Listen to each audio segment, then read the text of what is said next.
Hello! Hi అండి. అందరికీ నమస్కారం. My name is Ram. Welcome to my report YouTube channel. మీకు ఈరోజు పవన్ కళ్యాణ్ గారు చేసిన వ్యాఖ్యల్ని తప్పు దోవ పట్టిస్తూ ఇప్పుడున్న అపోజిషన్ పార్టీ అనుకుంటా. అందులో ఒక వ్యక్తి అంటే ఎక్కువ టీవీ డిబేట్‌లో కనిపిస్తుంటారో అలాంటి వ్యక్తులే కాదు, కొంచెం హాఫ్ నాలెడ్జ్ ఉన్న వ్యక్తులు ఎవరైతే ఉన్నారో వాళ్ళందరూ కూడా పవన్ కళ్యాణ్ గారిని ఉద్దేశిస్తూ, దూషిస్తూ మాట్లాడుతున్నారు.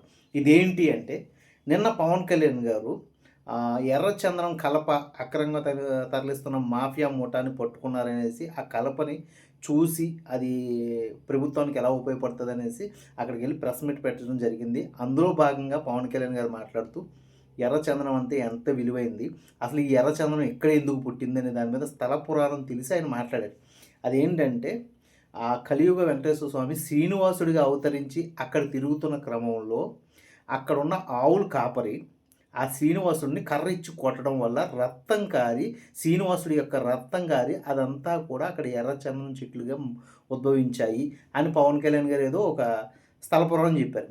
అది చెప్పినందుకు ఇప్పుడు అపోజిషన్ పార్టీ అంటే పేర్లు చెప్పకూడదు కానీ, అందులో ఉన్న టీవీ డిబేట్ చేసే వాళ్ళు ఎవరైతే ఉన్నారో వాళ్ళు ఇష్టం వచ్చినట్టు మాట్లాడుతున్నారు. పవన్ కళ్యాణ్ 2000 బుక్స్ చదవడం వల్ల బుర్ర చెడిపోయిందా అని.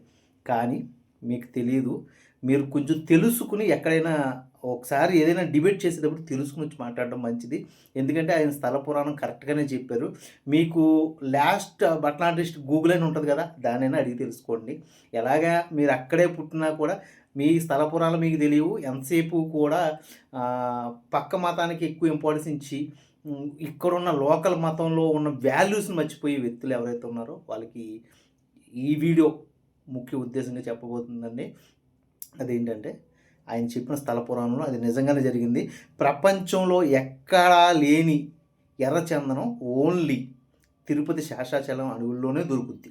దానికి 100% నిదర్శనం అది బ్లడ్ ద్వారా తయారయింది అనేసి అక్కడున్న సైన్స్ నిపుణులు కూడా చెప్తున్నారు. కావాల్సితే కొంచెం అది ఎళ్లి తెలుసుకోండి. ఎందుకంటే అది 100% అది ఆ చెట్టు మాత్రం ఇంకెక్కడ ఈ ఈ ప్రపంచంలో ఎక్కడైనా పెంచండి పెరగదు. అక్కడ మాత్రమే పెరుగుద్ది. దయచేసి తెలుసుకోండి. దానికున్న ఆ శేషాచలం అడవులకి, ఆ తిరుపతి వెంకటేశ్వర స్వామికి ఉన్న మహిమ ఏంటన్నది కొంచెం వాల్యూ ఇచ్చి దేవుడు ఎక్కడైనా దేవుడే. ఏ దేవుడైనా దేవుడే. అటువంటి స్థల పురాణాలను కించపరుస్తూ మాట్లాడొద్దనేసి దయచేసి మా మనవండి.